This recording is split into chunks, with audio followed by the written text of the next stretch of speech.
secret laboratory deep down in the bowels of the earth, this man carries out his fiendish research. Is it safe? Clear. But I'm gonna torture you anyway. Hey, on, that didn't hurt, did it? You can't let a man die so that you can discover something? Doctor, he's gone. Oh my God, don't stop now!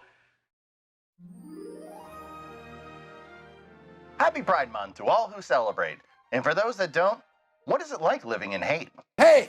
Fuck off! Now, I myself am painfully straight. I took the Kinsey test and the thing told me I was basic as fuck. I think that was the results. You're basic. But I've always been an ally. Hey, gays, on your left. Stage left. So our patient here for Pride Month is a 1997 comedy, In and Out. Coming out, no pun intended, in 1997, this is the type of comedy that the soundtrack never ever stops, basically reminding you to laugh at all times no matter what we here in the medical field call liar liar syndrome. The color of this pen is the color of this pen is Now, as we all know, there has never been a greater time in history for gays than the 1990s. Okay, I'm being a bit facetious. I mean, this is shortly after all the protests after Ellen came out as gay on her show. And I've already made a joke about that, so come on, John, think of a new joke. Think of a new one.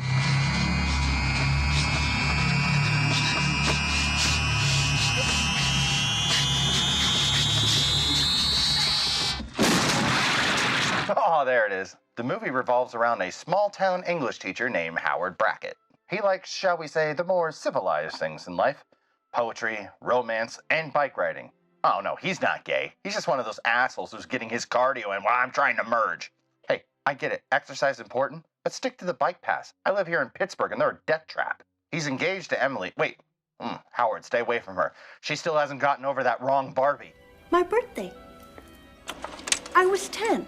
And do you know what they got me? Malibu Barbie.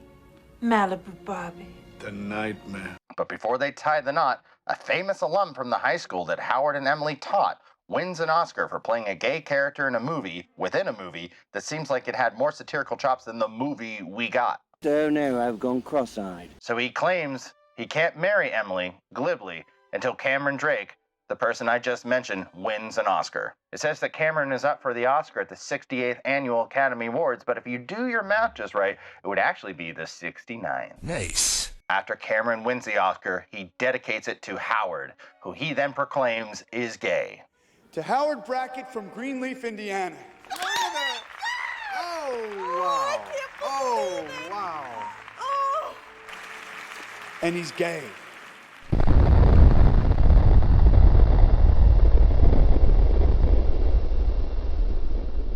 So how in the year of our Lord, 1997, with Titanic killing at the box office, the last season of Seinfeld, and those three beautiful lesbians giving us the song Umba... What? They're brothers? Oh, really? Well, anyways, how could things really be that bad? Now, the movie is pro-gay, but it never has the balls that, no pun intended, to actually take a true stand. I know it's 1997, and the 90s were the age of scandal news, but I really don't think a guy being outed by his student at the Academy Awards would be this sensationalist in the news. I know, but still, not even in the 90s. Because, movie, I know what you're trying to do. You want to treat this like the media treated OJ, Nancy Kerrigan, the Menendez brothers, Amy Fisher, you name it. But even a hardened cynic like me doesn't think that the media would be this desperate. Look, I know the 90s were a different time, but I went to school on a Monday after my school had a dance shooting that Saturday, and there was less media than this place has over the idea of a teacher being a little light in the loafers. Eventually, Howard is questioned by his students. Well, I've been thinking about it all night. Why would that guy say you were gay? And I got it figured out. I got it. What have you got? Look at you. I beg your pardon? I mean, no offense, but you're an English teacher. Exactly. I mean, all this poetry and odes and bonnets. Sonnets? And you're kind of prissy. Prissy? Yeah, 1997. Being in touch with literature and the environment, gay. You need to hide from your feelings. bottle them up, sacrifice your everything to be part of the facade of the American dream, while your family languishes because that's the lie that was sold to you by the richer people who have created your fragile identity and thrust it upon you. As George Carlin once said, the American dream. So on top of liking books, he also likes musical theater. Liking books and musical theater? Oh great, I guess my dad and I were gay. So apparently liking Streisand means you're gay. I just thought it meant you hosted Coffee Talk. Welcome to Coffee Talk. I'm your host, Linda Richmond. I think the movie confuses gays with old Jewish grandmothers. And of course, the movie has the go-to clip of Jay Leno. Remember when these movies in the 90s wanted to seem grounded in reality? They always cut to Jay Leno talking about what's going on. I didn't hear about this teacher, Howard Brackett. Apparently he's a little gay at the school. For those of you who maybe don't remember or weren't old enough to know, Jay Leno is a big chin fat who screwed both Conan O'Brien and David Letterman, two people funnier than him, out of The Tonight Show. During an existential crisis, Howard goes to talk to a priest, because that's the exact kind of person you want to talk to when you're having a sexual identity crisis. Because after all, a priest is exactly who you want to talk to, because gay is not the same thing as pedophile. But the priest suggests that Howard might be gay because in the 3 years he's been with Emily, they have not had sex. But then again, what do you know, Mr. Priest? You jerk off to Richie Rich. Tom Selleck plays a scandal rag reporter who's following Howard around, who eventually himself admits to being gay. That is surprising for an actor who is known for being a heartthrob to the ladies, but also a conservative. But, good on him then. And then good old Magnum PI assaults Howard, because the only way for somebody to truly understand their sexuality is to force it upon them. But hey, in fairness, Hollywood has been doing this trope for the last 70 years. Why not push it now on the gays? Dear Howard's buddy, I do hope you'll be coming to the wedding. The wedding? That's right. Sunday morning, 9 a.m. A wedding? On a Sunday? At 9 a.m.? Who wants to start drinking by 11 a.m.? I mean, I do, but I'm only let's be honest, 3 stages away from full-blown alcoholic. But most people aren't like me. Now, you don't need to worry. When I go into surgery, I only drink beer. The priest or reverend, whichever one he is, I really don't care, threatens Howard by reminding him that he is getting married in a church under God. But then again, in this country, marriage is such a sham and a joke. Till death do you part? I'm gay. Pardon? The whole wedding debacle leads to Howard being fired. And why? Because you are a dirty, heathenist pervert who God will smote, and you won't turn our kids in frogs gay with your pinko liberal socialist perversions, making $32,000 a year in a thankless job. Yes, that's right. In 1997, you could be fired as a teacher for being gay. Well, at least that's not the same situation today. Now you just can't let your students know your sexual identity. I can't imagine Newhart would do this kind of firing, outside of some kind of sick dream.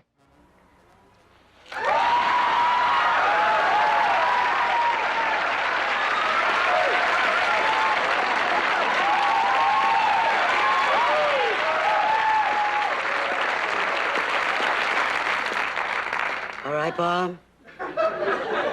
What is it?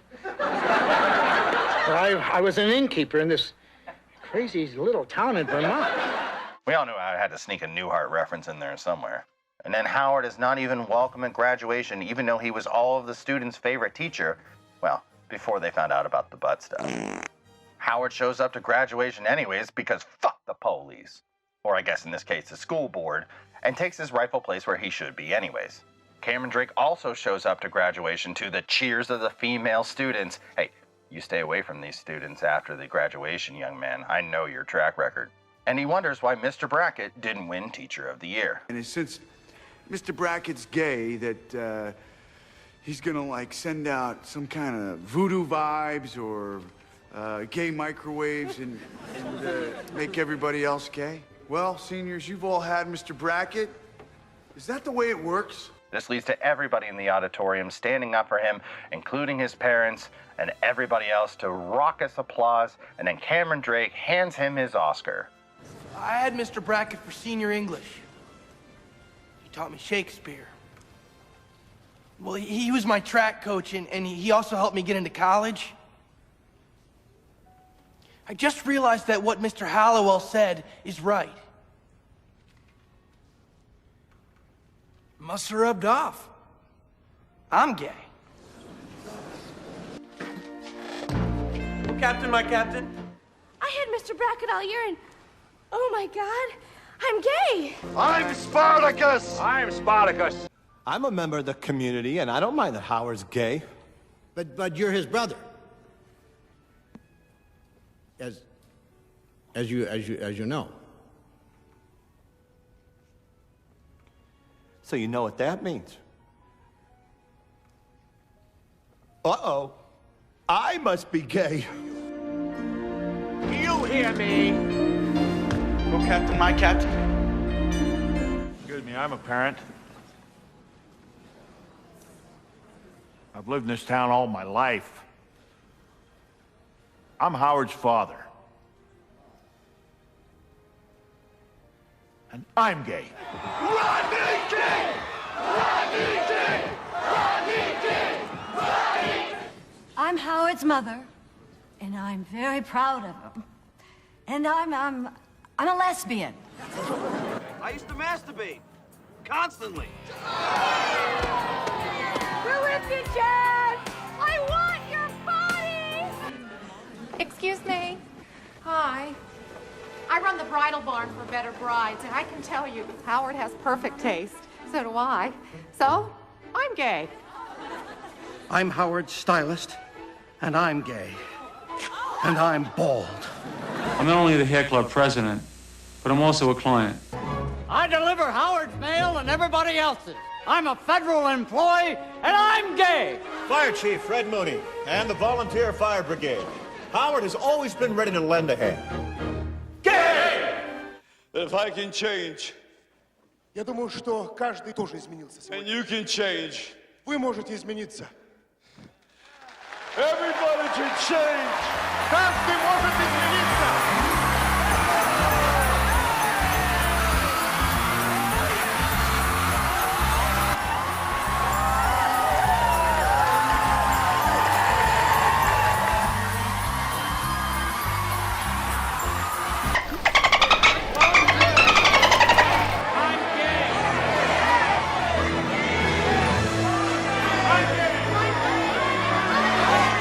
Look, cynicism isn't good, but skepticism is important. Now, a silly, fun movie like this couldn't have any other ending. They weren't going to go dark, cynical, or sad. But this really does seem like it's preaching to an audience that already agrees with it. Okay, not stupid, but hopelessly optimistic for 1997. I don't feel that this movie swayed anyone, but rather just preached to the choir, which isn't necessarily a bad thing. It just is. This movie's like celery. Not bad for you, but no nutrients whatsoever. I mean, as a doctor, I want you to stay in the middle. I mean, I don't want you to be too healthy, because then you don't come into my office and I don't get that sweet copay money. But then again, if you're too unhealthy and you die, then I don't get any money at all, because to date, I have not found any way to charge a corpse. Working on it. So in the end, In and Out is a preach to the choir for 90s liberals for what I like to call clapter. Having said that, it is indeed very funny, charming, and entertaining. So as your doctor, I want to prescribe it as a placebo. Oh wait, I'm not supposed to tell you it's a placebo. Oh well, now that I have told you, I really don't have a backup plan, so just suffer. Happy Pride, friends. You know, if you come to my office and prove that you're LGBTQ, I'll give you 3% off opioids, even if you don't need them. Till next time, everybody, enjoy the celery of the world, but don't let that keep you from getting better nutrients. Till next time.